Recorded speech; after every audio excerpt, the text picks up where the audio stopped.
Selamat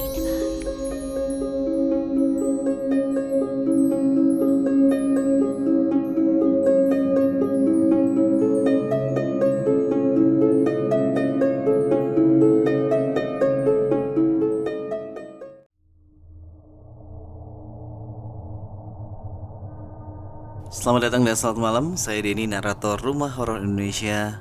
Kembali menjumpai kalian semua, Sobat RAI. Semoga kalian ada dalam keadaan yang sehat dan berbahagia. Pada malam hari ini kita akan melanjutkan cerita dari penulis berinisial AG. Jadi pada episode ke-188 ini melanjutkan cerita dari episode 187, di mana penulis AG ini meskipun tidak mau disebut sebagai indigo dengan kriterianya sendiri, namun dia begitu banyak mengalami hal-hal supranatural. Nah, kalau pada episode yang lalu kita sudah cerita mengenai dia masa kecil sampai SMP, sekarang kita lanjutkan di masa SMA-nya. Begini ceritanya. Saat SMA, saya mulai mengerti bahwa saya ini sedikit sial. Saya mulai mengabaikan setiap kali bertemu mereka. Apakah bisa? Tidak. Bagaimana bisa saya mengabaikan mereka? Setiap mereka muncul, saya gemetar ketakutan. Pernah saya lihat ceceran rambut di seluruh ruang laboratorium kimia. Pernah saya lihat anak kecil laki-laki yang tidur di ruangan musik. Pernah saya lihat perempuan yang duduk di atas tiang basket. Itu loh, tempat keranjang bola basket yang setinggi itu. Perempuan tersebut ongkang-ongkang kaki di sana. Tidak mengganggu atau melakukan apapun. Tapi saya sudah down hanya dengan melihat mereka muncul. Saya tidak setiap hari melihat mereka, hanya sekali. Tapi itu benar-benar serasa senam jantung. Yang paling berkesan adalah seorang kakek tua yang selalu menyapu di bawah pohon jambu air di belakang kelas saya. Jadi ada satu pohon jambu air yang sudah besar di belakang kelas 11 IPS. Saat musim buah, buahnya banyak sekali. Biasanya banyak anak laki-laki yang melempari batu atau kayu untuk memetiknya. Mengapa demikian? Karena tidak ada kayu panjang, juga terlalu takut untuk memanjat. Yang mereka tidak tahu adalah setiap jam selesai istirahat, ada seorang kakek yang menyapu rontokan daun jambu dan bekas-bekas sisa makan mereka di bawah pohon jambu itu. Bagi teman-teman saya, mereka tidak melihatnya, tidak mendengar suara sapunya juga, dan merasa yakin daun yang terkumpul itu karena tiupan angin. Tapi saya melihatnya. Ini adalah sosok hantu kedua yang tidak saya takuti selain Selena. Saya jadi sering menyapu di bawah pohon jambu 5 menit sebelum jam istirahat selesai sejak itu. Kakek itu terkadang memperhatikan saya. Saya tidak melihat ke arahnya. Saya cuek agar tidak merasa bahwa saya bisa melihatnya. Tapi gara-gara itu, teman-teman lelaki saya sering memuji saya rajin. Sementara yang perempuan mencaci saya sok kerajinan, caper dan biar disayang guru. Maaf ya, saya cuma merasa tidak enak melihat seorang kakek tua yang harus membersihkan sisa makanan dan kotoran dari mulut mereka, meski kakek tersebut bukan manusia.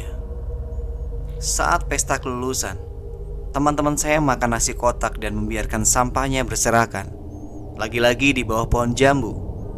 Sebelum pulang, saya mengumpulkan sampahnya dalam kotak sampah plastik besar. Saya tidak melihat si kakek hari itu. Tapi saat saya mau membuang sampahnya, kakek itu muncul di belakang saya dan bicara. Saya tahu kamu bisa melihat saya. Kaget bukan main. Kaki saya langsung lemas. Saya pengen lari, tapi tidak bisa. Mau pingsan saja rasanya. Saya tidak berani menoleh. Saya hanya diam saja. Dan dia juga tidak bergerak untuk melihat saya dari depan. Dia cuma mengatakan kata-kata terakhir. Terima kasih. Lalu hilang. Suaranya hilang. Hawa keberadaannya juga tidak ada. Saya menoleh. Tidak ada siapa-siapa. Tidak ada apapun. Jantung saya masih diskoan. Tangan masih gemetaran. Rasanya ngangkat kotak sampah hampir tidak kuat. Datanglah adik kelas saya yang cowok menawarkan bantuan untuk membuang sampah. Ya saya mau. Setelah hari itu saya jarang datang ke sekolah. Dan saat datang pun saya tidak pernah ke belakang sekolah untuk menengok kakek. Entah sekarang masih ada atau tidak.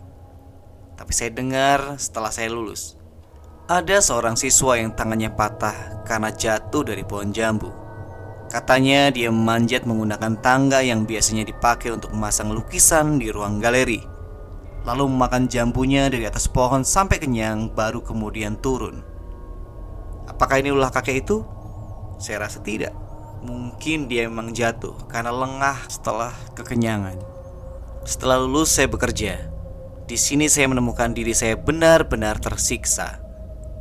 Awalnya saya kerja di koperasi, di mes perempuan bersama seorang teman. Disinilah awal teror yang menurut saya menakutkan. Saat saya mandi, saya pernah melihat bayangan perempuan yang turun dari atas plafon merayap dan menggedor pintu kamar mandi dari luar. Pintu kamar mandinya aluminium, jadi terlihat jelas bayangan dari dalam. Setiap malam tembok kamar saya diketuk-ketuk. Tembok ya, bukan pintu. Suara orang merayap di plafon kamar dan AC yang terkadang mengeluarkan bau busuk meski sudah dibersihkan. Saya tidak bisa tidur, sering ketakutan, menangis, tidak selera makan, dan berakhir sakit. Saat saya cerita dengan teman sekamar saya, dia tidak mendengar apapun, lalu meminta saya datang ke psikolog. Itu pertama kalinya saya menemui seorang dengan profesi psikolog. Dia mendengar cerita saya, tidak menghakimi, tidak mengatakan saya halu, meminta saya beristirahat jika tidak sanggup melanjutkan cerita, dan berbagai perlakuan yang baik. Saya juga diberikan obat dan didiagnosis stres dan delusi. Tadinya saya takut saya kena skizofrenia, tapi syukurlah itu cuma delusi. Apakah setelah itu saya membaik? Awalnya iya. Seolah ingin mengejek saya, mereka berhenti meneror dan membuat saya yakin bahwa selama ini saya hanya melihat ilusi. Tapi 10 hari setelah itu, dapur kami diacak-acak. Itu pukul 8 malam. Segala macam barang di dapur seperti dilempar. Saat itulah teman sekamar saya percaya dan ikut ketakutan. Pintu kamar saya digedor dari luar. Kami cuma bisa diam ketakutan sambil mengaji apa saja yang saya bisa. Mes kami tepat di sebelah koperasi, sementara mes laki-laki agak jauh, jarak 2 atau 3 rumah. Lalu mulailah teror lainnya. Segala macam barang di koperasi juga diacak-acak. Kursi plastik dilempar-lempar, gorden dibuka tutup, bahkan motor di dalam koperasi di starter. Sudah merasa ini tidak normal, kami mencoba menghubungi anak laki-laki. Setelah sekitar 10 menit, mereka datang bersama bos di koperasi ini. Kami keluar dengan wajah pucat, dan bos ikut mengecek dapur dan koperasi. Apa yang kami lihat? Semua seperti kapal pecah. Motor yang ambruk, kursi yang terlempar ke sana kemari, bahkan beberapa patah. Di dapur lebih ekstrim lagi. Kompor yang terlempar jauh dari tempatnya. Beberapa gelas dan piring pecah. Wajan, mangkok, sendok, dan sebagainya tersebar tidak karuan. Malam itu kami menginap di rumah Mbak Kasir. Mbak Kasir di koperasi sudah berkeluarga. Kami tidur di ruang tamu bersama dengan dia dan anaknya. Suaminya membantu beres-beres di koperasi. Paginya saya langsung resign dan menumpang di kosan teman sekampung saya sebelum mencari pekerjaan baru. Setelah itu saya mendapatkan pekerjaan di sebuah pabrik. Saya menggunakan uang gaji saya sebelumnya untuk mencari kontrakan. Di pabrik tersebut saya mengenal seorang teman, sebut saja namanya Aldo. Dia indigo. Berbeda dengan saya, dia lebih tenang setiap kali bertemu hantu atau semacamnya. Saya pernah melihat seorang ibu-ibu yang berjalan mondar-mandir di jalan raya depan pabrik tempat saya bekerja. Apakah dia gila? Enggak, teman-teman. Ibu tersebut tidak memutar badannya saat berbalik, tapi memutar kepalanya. Ngerti burung hantu? Nah, persis seperti itu. Saya yang ingin melupakan masa suram saya di koperasi, sekali lagi ketakutan. Ibu itu benar-benar menyeramkan di mata saya. Bayangkan, dia berjalan 10 meter, terus balik lagi. Tapi pas putar balik, bukan badannya yang muter, tapi kepalanya. Dan begitu terus, padahal sebelumnya tidak ada. Saat saya ketakutan, si Aldo ini muncul dari belakang dan turun dari sepeda motornya. Dia menuntun sepeda motornya lalu bicara, "Abaikan aja." Dia kadang memang suka di sana. Saya akhirnya pergi ruqyah ditemani Aldo. Itu adalah sebuah pesantren kecil yang nyaman sekali. Saya diruqyah seorang ustadz dibantu beberapa santri dan santriwati. Istri ustadz tersebut juga ada di sana. Saya diminta membaca sholawat bersama para santri dan yang ada di sana, sementara Pak Ustadz yang membaca doa lain. Lalu tiba-tiba saya mendengar seperti batu yang dilemparkan di atap rumah yang kami pakai untuk ruqyah sebanyak 2 kali. Pak Ustadz membaca sesuatu, memegang kepala saya dan saya pun pingsan. Saat sadar, saya dibantu mbak-mbak pondok. Diberi minum, bahkan disuruh makan sama ibu ustazahnya. Mereka bilang, insya Allah setelah itu saya akan jarang diganggu mereka. Bukan tidak ya, tapi jarang. Saya penasaran kenapa saya selalu diganggu. Bu ustazah menjawab terkadang mereka memang suka sekali iseng hanya untuk menunjukkan eksistensi. Seperti yang pernah dijelaskan Aldo, jin dan setan ini bermacam-macam. Ada yang cuma menakut-nakuti, ada yang senang menggoda, ada juga yang tidak sengaja tertangkap mata. Bahkan ada yang bisa mencelakai, misalnya jin yang menjadi pengantar santet dan semacamnya. Setelah proses ruqyah saya merasa lebih tenang. Tidak lagi melihat mereka, tidak juga diganggu. Bahkan hawa keberadaan mereka saja tidak ada. Saya sangat bersyukur saat itu.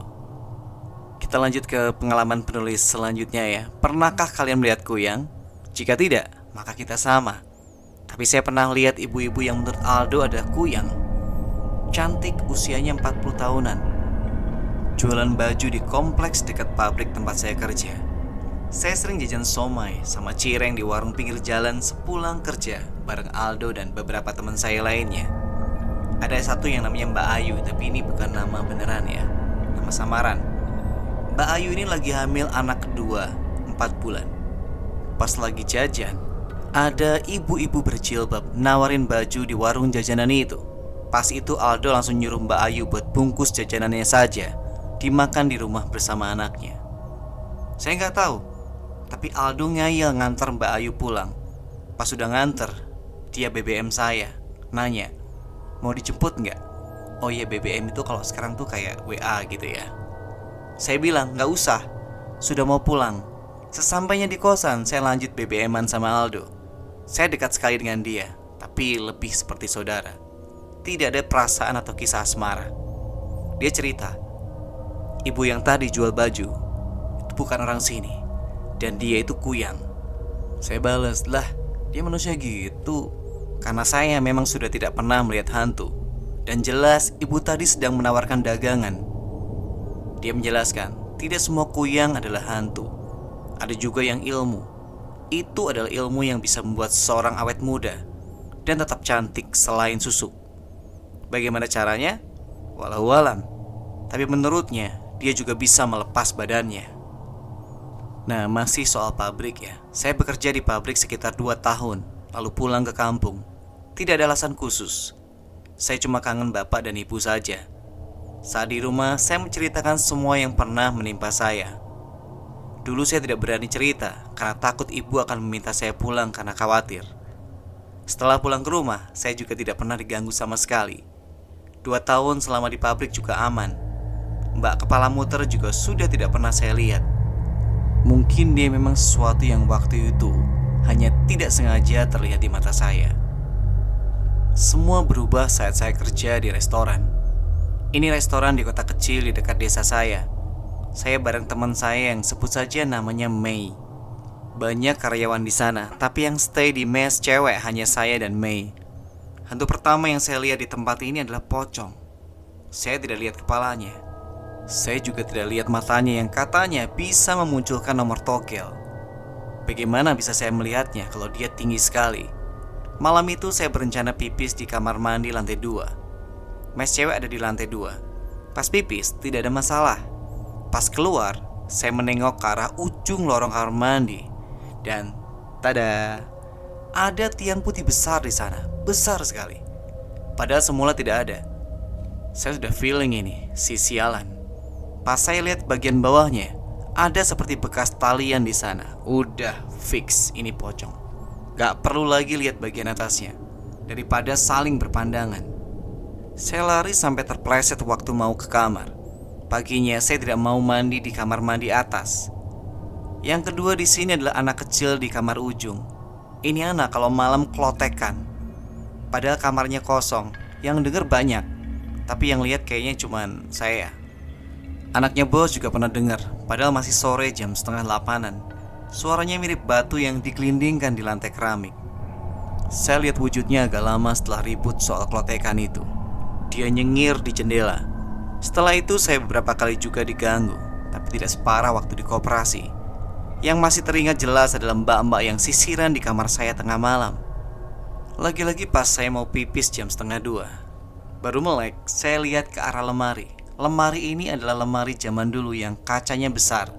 Nah, si mbak ini di sana lagi nyisir rambutnya. Lampu kamar kami selalu dimatikan, tapi saya bisa melihatnya dengan jelas sekali. Karena takut, saya masuk lagi ke dalam selimut dan menahan pipis saya sampai pagi. Selama di sana, saya masih beberapa kali diganggu mereka lagi. Tapi mereka murni mengganggu, tidak sampai melempari barang atau menggedor pintu atau mencelakai. Hanya sekedar, "Halo, saya di sini." Tapi akhirnya saya menemukan satu pola kesamaan dari setiap kejadian ini. Saya hanya diganggu mereka pada saat saya sedang haid. Jika saya dalam kondisi baik, bisa sholat, saya tidak pernah melihat mereka sama sekali. Sampai saat ini, saya masih sesekali melihat mereka. Kadang secara tidak sengaja juga. Apakah saya sudah terbiasa? Enggak. Jawaban saya tetap tidak. Saya tetap penakut. Jika melihat mereka, saya tetap mencoba sebisa mungkin kabur. Saya sudah tidak bekerja lagi di restoran sekarang, sejak pandemi tepatnya. Jadi sekitar bulan November kemarin, saya sempat melihat mereka lagi. Cewek putih, apalagi kalau bukan Mbak Kun, di sawah dekat rumah saya. Dia jalan entah terbang, entah terbawa angin, tapi cepat sekali. Saya biarkan. Saya masuk ke rumah. Padahal saat itu masih sore. Lalu besok paginya, ibu saya bangun tidur malah cerita, "Mbak, tahu nggak? Semalam ibu dengar suara orang nyanyi." Terus ibu kaget kan? Ibu cari tuh mbak, asal suaranya dari kamarmu. Ibu teriak tuh, "Udah jam segini masih aja teleponan." Tapi mbaknya nggak jawab. Pas ibu cek kan ya, mbak tidur pulas banget. Ibu langsung merinding. Kalian pasti tahu dong siapa yang nyanyi kan? Sudah selesai. Begitu saja ya. Masih banyak yang lain, tapi akan jadi panjang sekali dan membosankan sekali. Tenang, mbak yang nyanyi nggak stay di kamar saya kok. Dia cuma mampir waktu itu. Terima kasih untuk yang sudah menyempatkan membaca curhatan saya ini. Oke, demikianlah penutup cerita horor kita di malam hari ini. Semoga kalian terhibur. Sampai ketemu di cerita berikutnya. Selamat malam, selamat beristirahat.